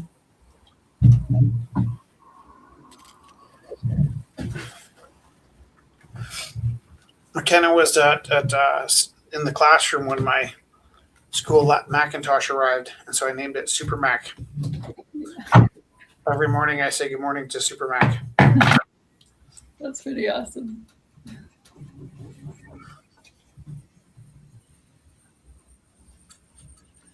How is St. Tim's? It's well, next year will be the last of our grade 7 to 12s. So this year was our second last 7 to 12s. And then we had 2 years with no new kids. So if you can imagine, the grade 7s from 2 years ago ended up being our young grade 8s, kind of like repeat grade 7. And then there were our young grade 9s because they stopped having grade 7 and 8 in the school. Okay. The grade, I guess it's the grade 10 class this year, was the youngest, like, you know, the baby child, like the youngest of siblings. Yeah. They were the baby child for the last 3 years. Yeah. And finally had somebody younger than them show up. And there was a lot of weird kind of like dynamics that happened around that because of the middle child syndrome. Like, so for teaching, you know, if you're in a junior high, you go in grade 1 and you're just like a plant, right? And then you're starting to form around grade 4. And then grade 6, you're like, you know, oh, these teachers don't know anything. And you graduate grade 6 and you feel like, wow, that took forever because it was half your life. You're 12 and you were in school for 6 years. You feel like grade 7 to 9 will take another half of your life, but it actually goes by in a blink because 7, 8, 9 goes really fast, and then 10, 11, 12 goes really fast, and then next thing you know, you got a job, right? And then your job's ending and you're like old and saggy. You know? And then you're like counting how many summers you have left. Like, oh, you know, I wanted to do it 72 countries and there's only 15 years to do it. So it's funny how those things unfold. But I'm going to say St. Tim's was amazing this year because we had new kids. Having like the new grade 9s come in was a real treat. And then it also gave the grade 10s a chance to be grade 10s finally. And I always tell people as they're graduating, like, you're going to miss this place. So, you know, every September, and I think like I taught a few years of high school and then I taught a few years of junior high and then, you know, back to high school again. But I think with high school kids, when they're in grade 12, like I start grieving them in September, right? Like my grade 12s are leaving and I'm sad and happy for them. And my grade 11s, I look at them and I'm like, oh, I'll see you again next year. But like September 1st, I'm like, this is our last first day of school, guys. Yeah. And then volleyball starts and I'm watching the kids playing volleyball. I'm watching their last game. And you're kind of looking around going, there's none of these kids realize they're never going to do this again. Or some of them might at university, but most of them never. It's never going to be like this. Yeah. And then, you know, the first school play comes and you're like, oh man, like how many times in your life, like, I might go to the theater and see somebody I know in a play just because I'm super lucky that I know actors and artists, but never will I go to a play and know the entire cast. And so like the opportunity to go to a school and see an entire play made out of people that you know is pretty miraculous. You know, if that school had school dances, I'd be saying, look, this is your last school dance. And this is your last Halloween and your last Christmas and just the mortality of it all. I guess, did you say you've got one more year of university? Yeah. Yeah.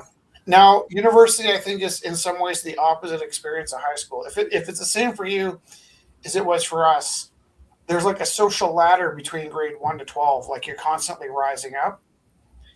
In art school, the foundation year is half the school. So you get like 600 kids in the first year, 300 kids in the second year, 150 kids in the third year, and 90 kids graduating. Mhm.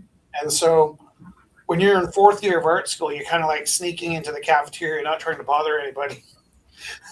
And they're all like, oh, those are the fourth years. They know everything, but you're actually kind of walking around feeling kind of. So did your school experience shrink as you went there?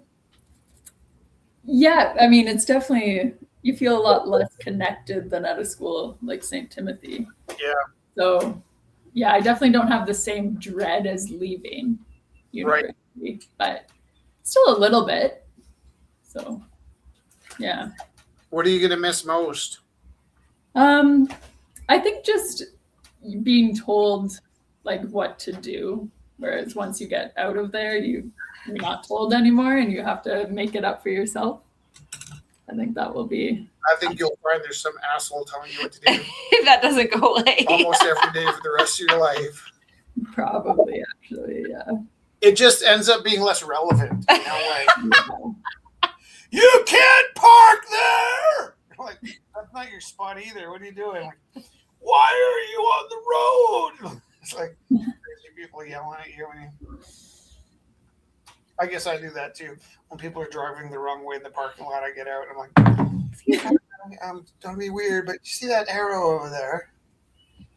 That's for you to know how to go. I'm just trying to educate. That's for you to know how to be. Be Going left. that way, yeah. Be left. Not right.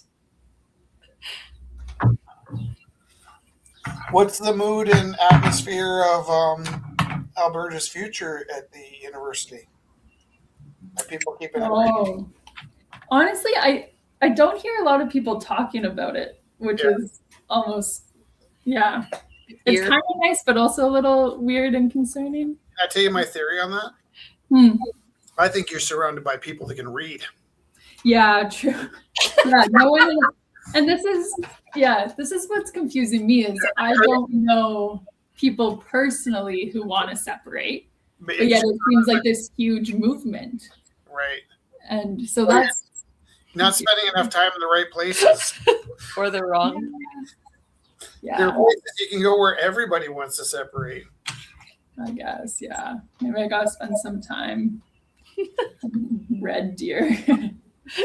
I was gonna say, or maybe you're doing it just right. Yeah. Oh, you took it there. What's Cochrane's outlook on it? Don't tell. Yeah. That's a you can 100% tell that there is a proportion of there's a spot near the city when you're leaving Cochrane and almost entering Calgary where people piled up for signatures with their flags. Mm-hmm. And it really did measure that I think Cochrane's a little more separated already. But I really feel like, Cochrane's such a polite place to be that I think that there's like a feeling out process where you sort of have like an initiation period where you get to like sort of feel around and see what you're supposed to believe before you speak. I appreciate that about Cochrane, but I think that I think people have a right to voice their concerns and their opinions and fight for their rights. If one more person tells me in my lifetime to write a letter to my MLA, I'll probably lose it because, again, back to people being able to read. Let's just say there's too many letters for them to read them. Mm-hmm. And I feel like that's such a weird premise that if you write a letter about being unhappy to somebody that's trying to make you unhappy, intentionally, that you'll see some progress. Like I'm frustrated by the lack, but I'm also a little concerned that we're not matching the energy of the people that want to separate, because I keep seeing perfectly reasonable people going, "This can't happen. It's not even a problem." I'm like, well, think of all the things in your life that you thought would never happen, and how many of them are happening right now. Yeah. Yeah. Well, it's also weird because I was thinking about this the other day, how to hang a Canada flag is also oddly political and not something that's always viewed like positively. You know what I mean? Like they've also like coined that with like the freedom fighters. So it's hard to like, I think, be outwardly pro Canada because of, I don't know, it's weird. You don't know what that flag means anymore. You don't. You really don't. It's something different in Alberta than the rest of Canada because it's only in Alberta where they're like starting to It's a turn on the question. flag. Yeah. I have often felt, I guess, over the last maybe 20 years, I'd like to think I gradually, day by day, get a little more enlightened than yesterday. And it's not to say that I am enlightened, but I'm less unenlightened than I was 30 years ago. I know that, you were talking about water, clean water. Mm-hmm. That's been a factor that I've begrudged against my fellow countrymen for my whole adult life. Yeah. And so I found it very difficult to celebrate Canada Day. Mm-hmm. Not all Canadians have clean drinking water. Mm-hmm. And so I haven't been vocal about not taking part in Canada Day, but I've also went out of my way to not, I think people wear red on Canada Day, right? Yeah. But I would intentionally wear orange on Canada Day because I felt like, let's talk about getting clean drinking water before we celebrate this being the greatest country in the world. We haven't achieved. Yeah. Right. But compared to this alternative plan, I'm suddenly feeling super nationalistic and no, not nationalistic. That's not the right word. I think that's a little more extreme. I think you're feeling more patriotic. I think nationalistic seems very intense. I don't know. I'm for my nation. No, I know you didn't mean it negatively, but I think it's you have a little bit more pride in the country when you Why see can't the I opposite. be nationalistic? No, you can. I'm just thinking the word was super intense. What's wrong with the word? I don't know. It hit me, and now I'm thinking about why. Well, because we're thinking of it like Trump, right? Yeah. But that's the thing. But even the word patriotism. I don't know is what gross being too Canadian now, so means. I don't know what being nationalistic means anymore. I don't know what the Canada flag means. Or when we see Alberta flags too, it's right. Yeah. Mm-hmm. I've never felt connected to the Alberta flag, and my family's been here for 8 generations. So that's funny, right? So that's something. Yeah. Yeah. But I also kind of people ask me where I'm from, and I used to tell them Vancouver, even though we had a house in Vancouver for 6 months. I spent summers at my uncle's house in Vancouver, and I always felt like that was home. And then when Eric Vollmers asked me where I was born, I was doing an interview with Calgary Herald, and I told him Calgary. And then, I think he might have just said, "Were you born and raised in Calgary?" I said, "Yeah." And then I was reading the article, and he'd written in the article, "I was born in Edmonton." I was like, "Oh, of course I was born in Edmonton. I never even thought about it." But I was. He's a good researcher. And then to get my teaching police check, the piece of evidence I needed was to know where I was born, and I had no way to find out, so I just guessed Edmonton General, and luckily that's where I was born. Because it was in that article. I don't know. The Edmonton General wasn't in there. I just guessed the only Edmonton hospital I knew of. And I'm old enough that maybe they only had one hospital when I was born. I don't know.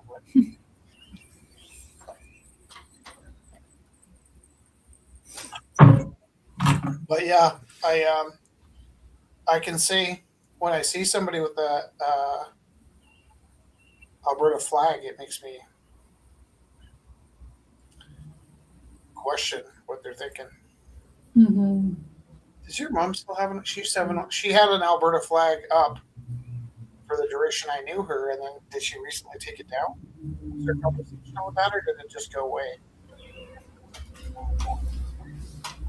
Why? Yeah. Was it in the front or in the back? Front, where Owen hung his basketball. Right. I love hearing the birds behind you. Oh, can you hear those? Yeah. Well, that's nice. I just have my patio door open. That's nice. I've been feeding the magpies on my deck. Yes. I go out every morning. I just give them a little bit each morning, and it's kind of nice. Sometimes they're there when I have my coffee. Sometimes it's when I'm gone. Oh, neat. Oh, that's beautiful. We love the magpies. Yeah. Oh, they're so neat.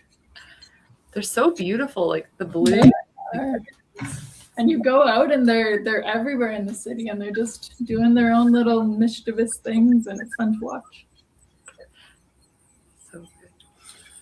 They say that before the Europeans came, they used to go into your home and tell you things, tell you secrets. Mm. Europeans mistreated them when they colonized, and they've lost the art of communicating with humans. But Maybe they just didn't want to anymore. Yeah. Not art, but lost it. But they're like not telling us the secrets anymore. I fell in love with magpies when I was about 17, and I didn't know what they were called. I just thought there was this beautiful blue bird that nobody ever talked about. And I also knew that there's a bird called a magpie that was the reason why my grandmother kept a weapon in the kitchen. And this beautiful bird that I observed was just this green and blue oil slick of a bird. And I thought, wow, I love this bird. And one time I was walking home from school, and there was a dog tied to a chain in a yard. It was like a pit bully dog. And the magpie was sitting on the fence, and the dog was sort of just resting where the chain wasn't pulled tight. And the magpie would hop off the fence and take a few jumps forward, and the pit bull was kind of watching the magpie. And the magpie would take a few more jumps forward, and the pit bull was watching the magpie.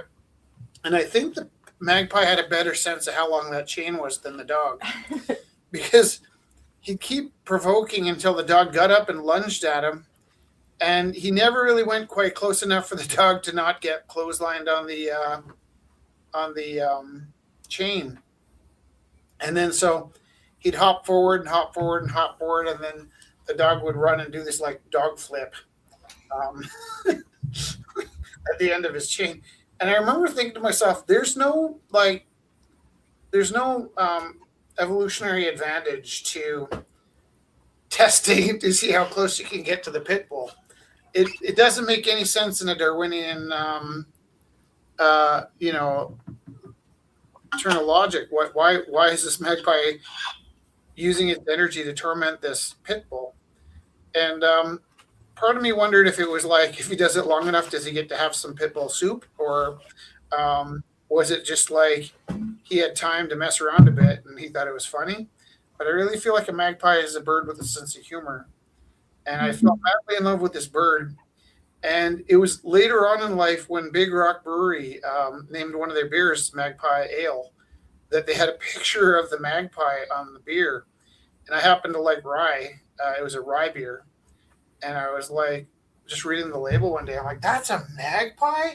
That's the bird that, like, I figured magpies must be covered in like boils and like made out of slime, and had like baby parts stuck to their claws, and I'm like, that can't be the magpie my grandma shoots, because my grandma had a rifle in the kitchen to shoot at the magpies. And I was pretty disappointed in the world when I realized that's what a magpie was. Sick bastards. Where are you staying for the summer? In an apartment right on White Ave and 109th. So it's close. It's close to the university. Yeah. Yeah. Do you ever get to the art gallery? I've been twice. Yeah. Yeah, it's pretty nice. I like to go to the library right by there. Yeah. But yeah, I think I'll try to go there this summer to the art gallery. We'll come and take you. That would be amazing. Yeah, if you're ever in town, definitely message me. We'll buy your ticket in.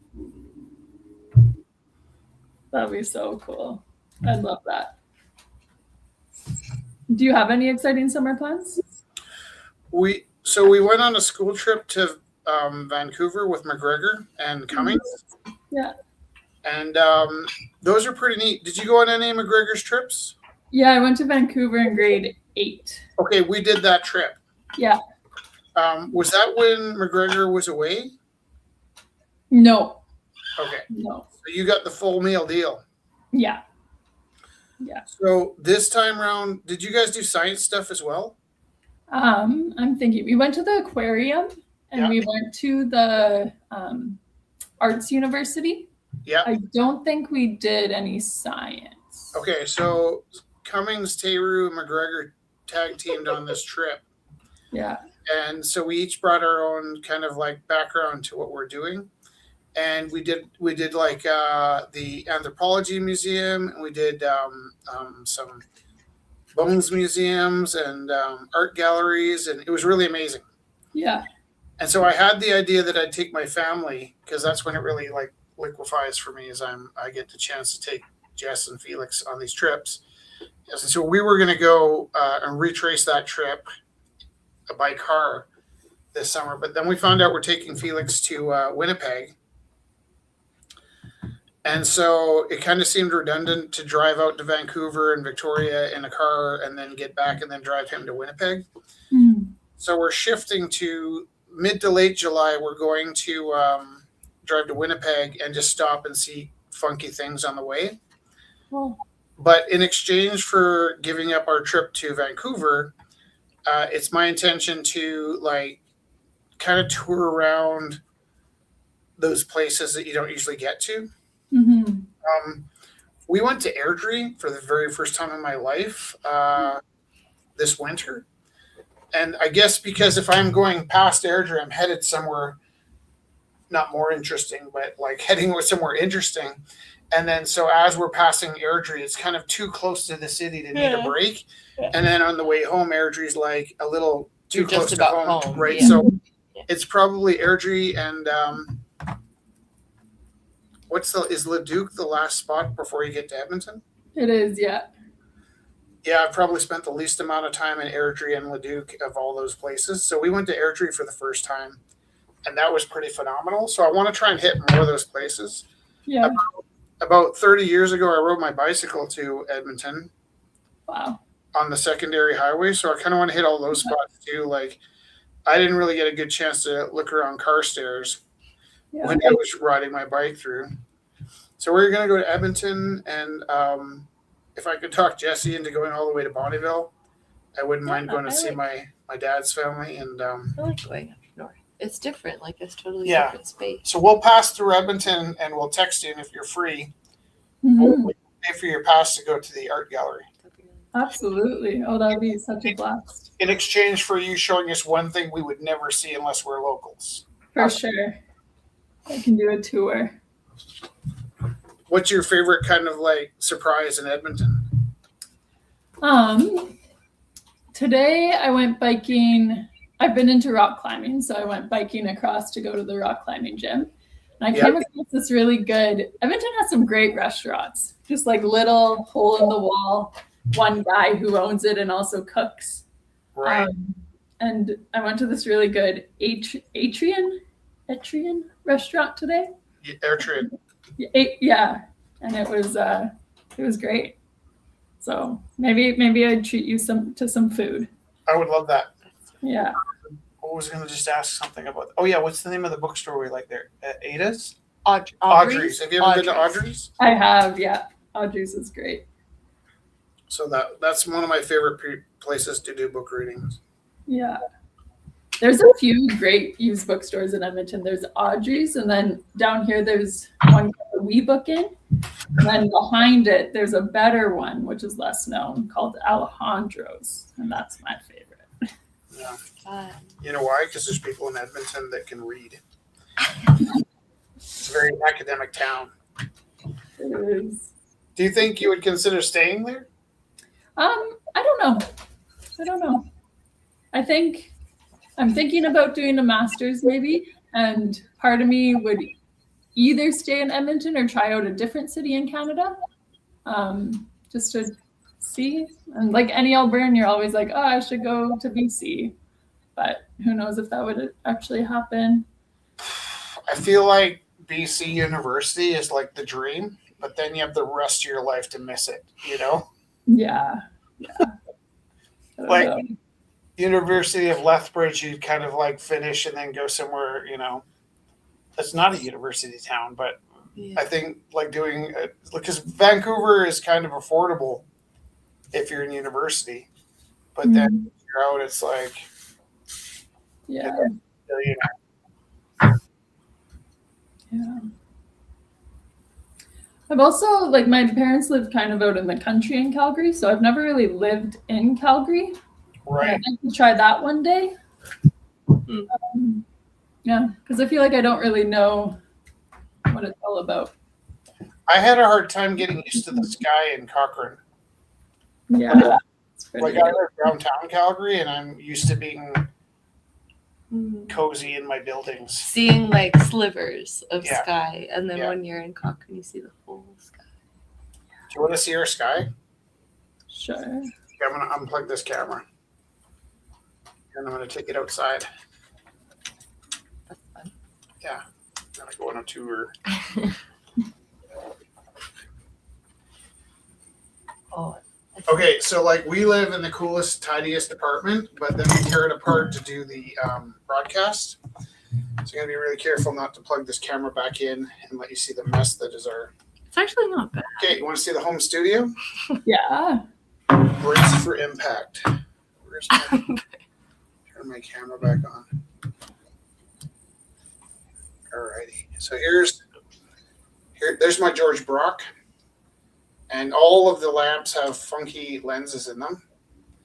There's the Jessica. And over there. I like watching your documentary Yeah, style. Look at this. Whoa. Oh, that's you have a nice sky. That's pretty big. But when we're back up in our apartment, we can Yeah. see nice west. It's also, we get an extra half an hour of evening Mhm. So high. because the sun's still up. Then we get downstairs and it's been gone for half an hour. So Yeah. So it's cool if you, on the far, like kind of on the right side by the red brick building, there's that's the ski jump, so we can see COP, and then it's hard because it's cloudy today, but okay. nice. That's pretty cool. Whoa. This lens like saved our art gallery because it was so stupid expensive, and nobody wanted it because who in their right mind would ever spend this much money on a webcam? But for COVID, we needed a webcam. We needed a fairly high quality webcam, and so it just so happened that the last camera in North America was available because it was like, was it $700? And it's not even our best like digital camera anymore, but like I remember being so angry buying a webcam because of course they come installed in your computers. Mhm. But when COVID came, we were lucky enough to learn from all the video game kids could teach us a little bit about how to do the online broadcast. Mhm.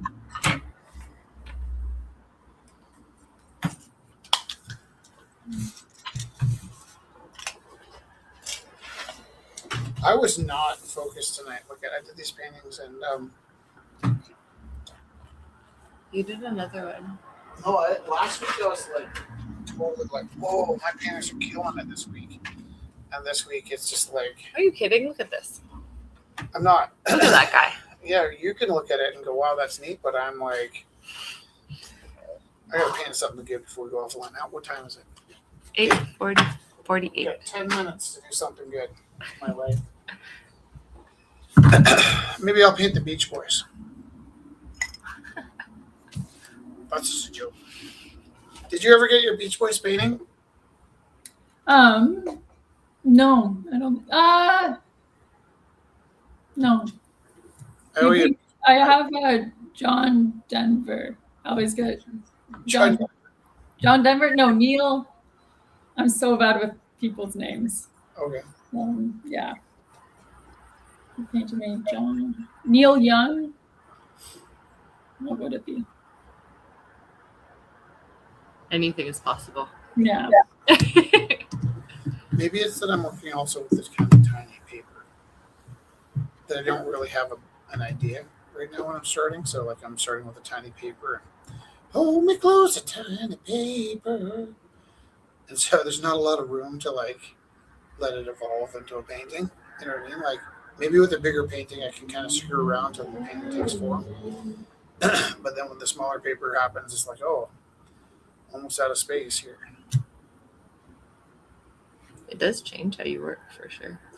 Yeah, I think the biggest thing is like if there was ever a night at the gallery when I could sit down, it was so nice, and it was just a different. I'd be like totally like, who's this guy that paints sitting down? And I think my biggest gap is between standing and sitting. Mm. And maybe we should set up a few nights where we do this live standing again. Yeah, that's a good idea. Because it is fun to get the kids to stand up too. Like when we do figure drawing, I get the big paper out. I'm like, you guys, you got to stand now. You got to use your whole arm, and it's like cool when you're like put in a position to use different muscles and look at things differently. Were you in the year with Isaac Jenkins or Sydney Jenkins? Isaac, yeah. Okay, and then Isaac's grandmother used to come and volunteer at the school a little bit. Did you ever meet her? I don't remember her, no. And then she passed away. Oh, no. And that happens sometimes. Yeah. But she was very sweet, and they donated some art supplies and an easel to the school. And so they kind of pulled up, I kind of thought it might be a few boxes, but I'm usually prepared for anything. And they pulled up with a moving truck like the second last week of school when I just finished cleaning my room. And suddenly I had all this like art supplies to find homes for, and I managed to find a home for everything, which was really nice. But they also like provided an opportunity where I don't think Jess and I are like millionaires or wealthy in any way, but what we do have is we're in a position where a lot of times people will trust us to move their precious things. So I think people know that I'm not going to keep any of this stuff for myself. And I ended up with a 12-foot, like, it was a 12-foot easel when it was collapsed. You could probably put she said 12-foot easel, but I think it was like you could put a 12-foot canvas on that easel. Mm-hmm. Just finding spots for these things.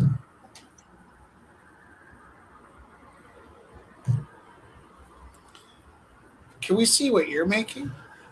Yeah, I got some oil paints from my grandma for Christmas, and I'm painting my living room. It's my first time using oil. Is that 2 bikes, or is that the it's the two bikes? 2 bikes, yeah. So this is in.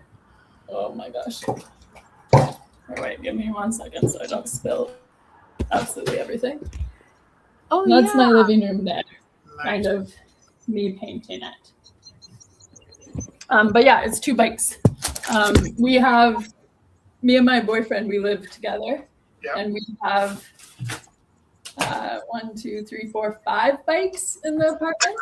Yes. So when we shut the gallery down, we had a storage space across the street. We had the gallery in the apartment. Yeah. So there was room for Rich to have 3 bikes. But now with Jess, Rich, and Felix, Felix has 2 bikes. And Felix is getting bigger, so his bike isn't so tiny. And Jesse has a bike.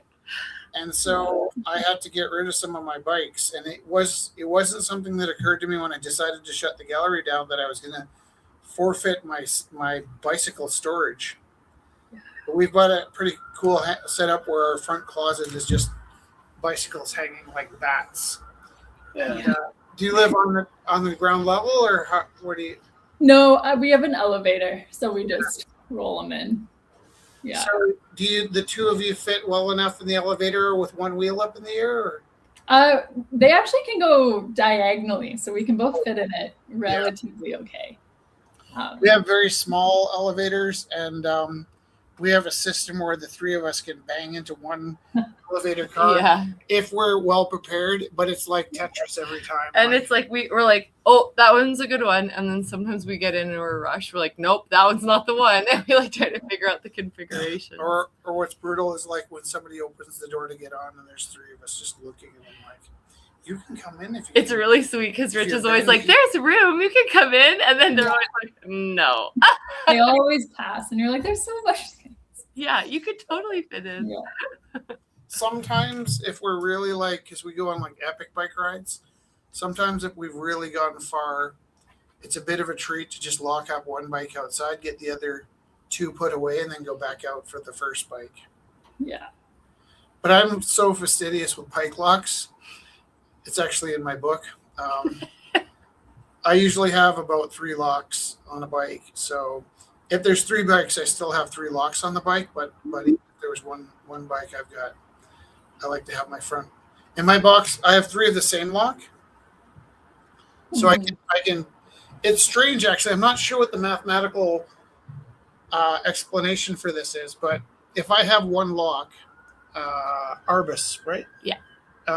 It's probably about this big. I can get it on camera. Where's the camera? Oh yeah, it's about this big. Mhm. But when I put the 2 locks together, it seems to really expand. Mhm. And then when I put all 3 locks together, it's just gigantic. It's infinity. Mhm. And I'm not sure what the mathematical principle for why it seems so much larger.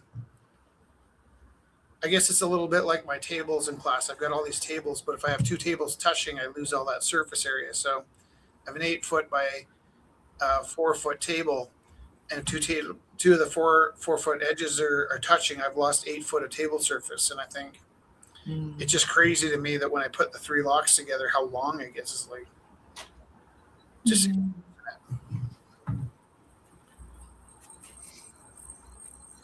But I like to lock the front wheel and the back wheel and the frame. Sometimes my helmet. Are you pretty fastidious about locking your bike? No, I'm not. And you think I would learn my lesson. Yeah. Part of me is like, I do think at least once I probably locked the bike to itself instead of to the bike lock. And that's why it was stolen. Yeah, I'm pretty convinced that's what. If you don't lock your front wheel up, then somebody's just going to come and quick release your front wheel away. Yeah, I got these locking axles. Oh, good. You need like a special key. So that's kind of how I get around it. So my seat post and my tires are like that. Yeah, because sometimes you see people locking their front wheel to the bike rack, and it's like, that's only going to work for a minute or so. Yeah. And then if the bike thief can wheelie, he can take your whole bike and ride home. Absolutely. On one wheel. Yeah. And your family's all well? They're good. I'm going down. My parents are going away for a week, so I'm going down to watch my sister, which will be very nice. How's your sister doing? She's doing well. She's at Cochrane High, and her teacher just adores her, and she's usually there for like maybe 2 hours a day. Sometimes she makes it the whole day, but Yeah. She's turning 18 in November. Does she miss you a lot? Wow. Yeah, she does, absolutely. Yeah, no, she doesn't understand. She'll often send me videos being like, "You're too young to have moved out." Yeah, she's pretty good. Yeah. Yeah, she wrote my parents an anniversary card and said, "I'm happy you got married because you have Mac." Which is pretty sweet. Oh. No pressure. Yeah. So no, it's nice. Mm-hmm. We're gonna zoom off at 9 o'clock. Perfect. Well, we It was nice chatting with you. Yeah, and we'll message you when we're coming through town. How do you find the broadcast? Do you find us through Instagram? On YouTube, I was sitting down to paint, and I was like, "Oh, I've been painting quite a bit the last month, and it's never lined up with a Wednesday." But I said, as soon as it does, then I'll log on. What's the best way to let you know we're in Edmonton, ready to take you and your partner to the art gallery? Oh, do you want? I deleted all my social media. Can I give you my number? Yes, but not online. Okay. Because there's crazy people that watch us. Can I? Oh, here. You can text. Can I just text this number? Yeah, Here? text 403 629 7424. Perfect. I will do that. We actually we pay a premium for a separate mailing P.O. address. box. Yeah.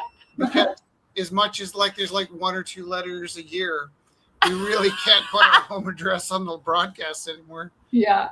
There was this one night where I didn't want to stress Jess out, but Jess is like, "Why do you keep looking out the window?" I'm like, "Well, there's this guy that's kind of been bugging me. And for a little while, he thought I put a gang signal on the door, and then he thought I stole his gang signal, and then for a little while, he thought I was his uncle, and then he came by one night and he was asking me if I still loved him, and never really met this guy before, but he said this weird thing tonight that I'm a little like, just to let you know, he kind of said a weird thing about throwing acid in my face. So if somebody comes in, they're holding a bottle or anything, just get away from them right away." Yeah. And it's like, how often does it happen that somebody's going to throw acid in your face? And it's like, wow. Enough. No, but like the problem wasn't so much the off night, because he was quite lovely when he was like, Lucid? thinking of me as an ally. But I didn't know him at all. Like, it's the whole Right. relationship started with, he saw somebody put a tag on my mailbox, and he'd assumed Right. that was me that wrote the tag on the mailbox. Right. And then, he was texting me, and I usually try and talk to people when they're struggling. So Yeah. we built some kind of a relationship. But then I remember the thing about the acid in my face was he'd fabricated this idea that I told him I loved him like a son. And I was like, I have a son and I like you a lot, but like, that's a special space for me, that Yeah. people I love like a son. And anyways, his solution was he told me he was going to throw acid in my face. And you never really know, like, you don't want your wife walking into the gallery unaware that there's a threat, but Well, also it was a weird feeling because I was like, that would be a turn. Like, and going down to like we were walking down to the gallery, and I was like, how would I respond to that? And just like accepting, like, if this happens, this is what will happen. And then thinking about that on the way down you is gave really it all that thought. yeah. Oh yeah, I did. I overthink everything. Oh, I was like, Yeah. I'm probably punching. I like actually came to terms with it, and I was like, if that happens, it's just gonna happen, and then we'll see how we go from there. Like, I have this. I came to terms with it, actually. Like the Yeah. same spirit that wrote my book Mhm. just has spasms, and I would probably be walking down the street, and I'd have a spasm, and my hands would knock the acid back into his face, and then I'd be looking and going, his face is melting. How did my hands know to do that? But Yeah. like, I think I just have that's a special gift I have. But yeah, I don't think I was worried about our safety. And maybe I felt that too. Like, you told me about it, and then I went on into like hyperdrive of thinking. But that's why But we you don't, also that's were- why we don't have our Yeah. address on the thing. Is that there's, and that would be an extreme example. They're like, hey, it's 4:00 in the morning and I don't know how to change a tire, but we're not too far from the gallery, and I think you live near there. Can you come down and Less change my extreme, tires? Like, exactly. we don't get that as much anymore, but we used to. And so yeah, there's some boundaries that we try and keep safe for people. Mhm. So you're down for the art gallery. Yeah. See, when we call, it'll be very short notice, so we will not be offended if you can't go. Okay. That's great. Well, thank you very much, and I'll see you guys soon. See you soon. Nice seeing you. Nice to see you too. Thank you. See you. And thanks everyone for joining. Thanks God, and thanks everybody. We'll see you guys next week. I'm leaving the studio. Did you You're click shutting, no, end? you're shutting down. End stream.